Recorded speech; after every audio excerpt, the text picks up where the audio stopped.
আমি হত্যা করেছি এই জাহাজে, আলু বেকারা জাহাজ, চাঁদপুর মালিশ্বর আমি হত্যা করেছি। ওখানে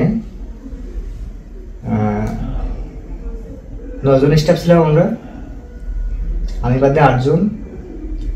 তাদের গমের বড়ি খাওয়াইছি আমি, বাদে ওই তরকারির মধ্যে মিশে গমের বড়ি খাওয়াই। আমি চাইনিজ কুরোল ছিল মাস্টারের কেবিনে, চাইনিজ কুরোল দিয়ে আমি সবাই এক এক করে হত্যা করেছি। কেন হত্যা করেছি আমি তাদের জানাইছি। তাদের কি জানাইছি, এই যে আপনাদের মাস্টার ড্রাইভার এই যে আমাদের সাথে ঠকাচ্ছে, দুর্নীতি করতেছে, খারাপ ব্যবহার করতেছে, গালাগালি করতেছে, বকাচকা করতেছে, গাদা মতো খাটাচ্ছে, তাই কোনো প্রতিবাদ আপনারা করতেছেন না। তা তারা আমার বলে কি, সব জায়গায় একই রকমই, তারা আমাদের বলে কি প্রতিবাদ করলে নামায় দেবে, নামা দিয়ে তো মগের মূল্য বলেই নামা দেওয়া হয়ে গেল। এটা নামাতে গেলে একটা লোক নামাতে গেলে 3 মাসের বেতন দিয়ে বকেয়া বেতন দিয়ে নামাতে হয়। তা এই জায়গায় কিছুই হচ্ছে না। এই জায়গায় ফট করে একটা জাহাজেতে লোক নামা দিচ্ছে, কেমন ধর মামুপুরে আনতে কলা আমরা নেমে গেলাম। তো নামা দিয়ে বলো 82 টাকা মারি দিবানি। 82 টাকা মারতে গেলে সারা বছর কেটে যায়, 82 টাকা আটকে যায় নেটের কারণে টাকা আসে না। এই 1 বছরের মধ্যে বা 5 মাস 6 মাস 4 মাস বেতন আটকে থাকে। আর এই বেতন পাতে গেলে 3-4 মাস এরকম ফোন দিতে হয়। তা এই ফোন দিতে দিতে যে ফোনের টাকা যে ক্ষয় বেলায়, এটা বেতন আলাদাভাবে আরেকটা হয়ে যায়। তারপরেও মাস গেলে বেতন ফেটায়, যদিও কোনো জাহাজে ফেটায়, তা পুরোপুরি বেতনকে ফেটায় না, হাফ ফেটায় বা 3 ভাগে 1 ভাগ ফেটায় বা 4 ভাগে 3 ভাগ ফেটায় এরকম।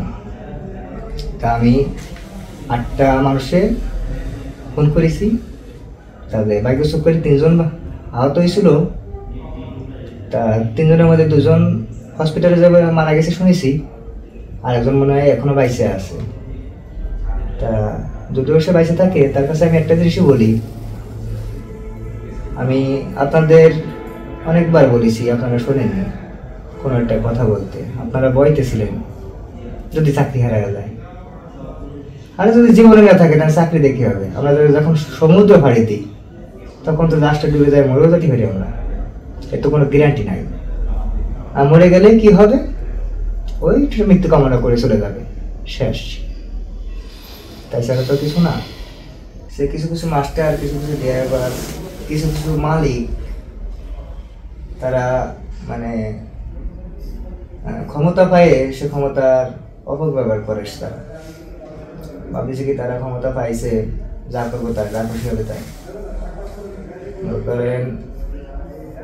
কেউ স্টাফের শর্ট বিল, স্টাফের স্টোর বিল, স্টাফের সুইপিং বিল, এটাও মাস্টার খায়, মাস্টার ড্রাইভার খাইতে চায়, খায়।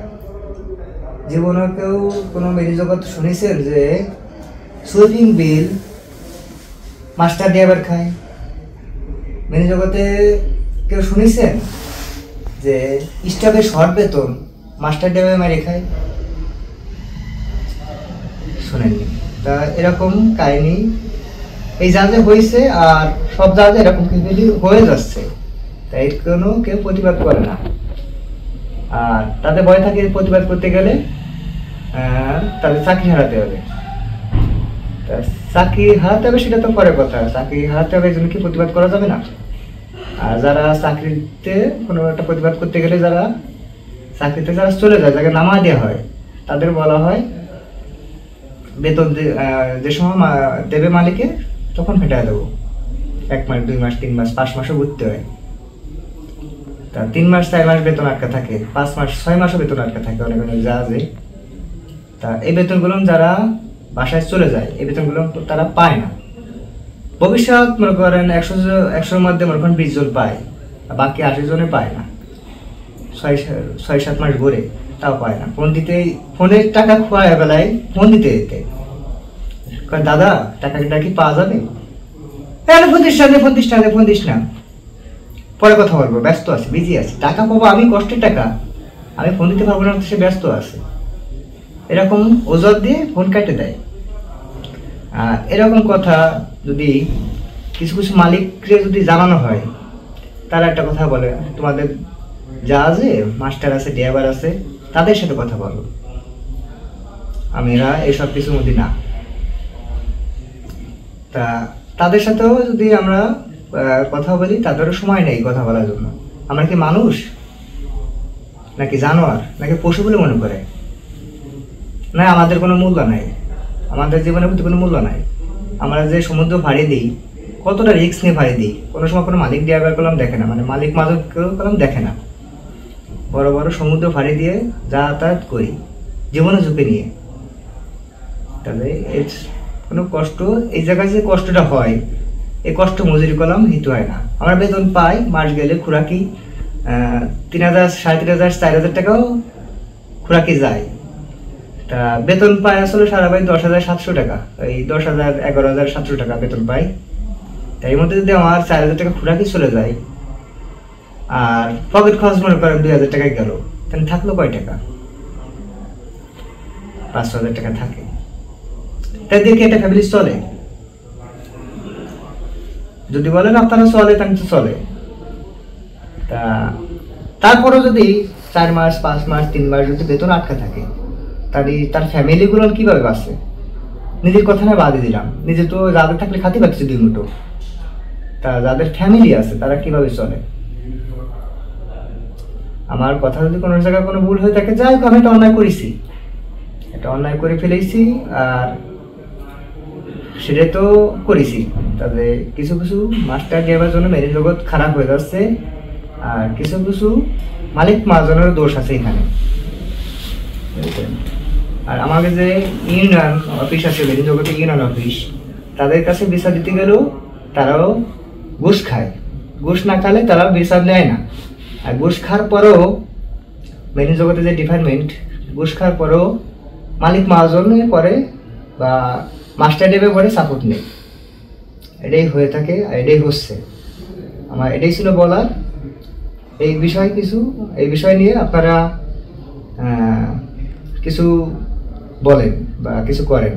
মেরিন জগৎ জীবনের ঝুঁকি নিয়ে আমরা সমুদ্র পাড়ি দিই, তাই ঝুঁকির সেই প্রাপ্যর যে মূল্য, সেটা পাওয়া যাচ্ছে না।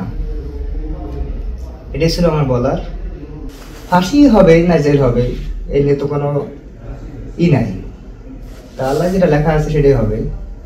তাহলে মেরিন জগৎ নিয়ে আমার কিছু কথা বলার ছিল, আমার কথা শেষ করেছি।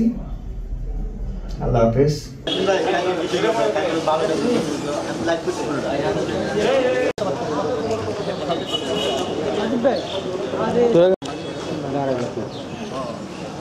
ভাই আপনার সরেন না ভাই। আচ্ছা মোবাইল মাথা উঠাও, এত বড় বড় মাথা দর্শক মামা সাদিক ভাই আমি মোবাইলটা তো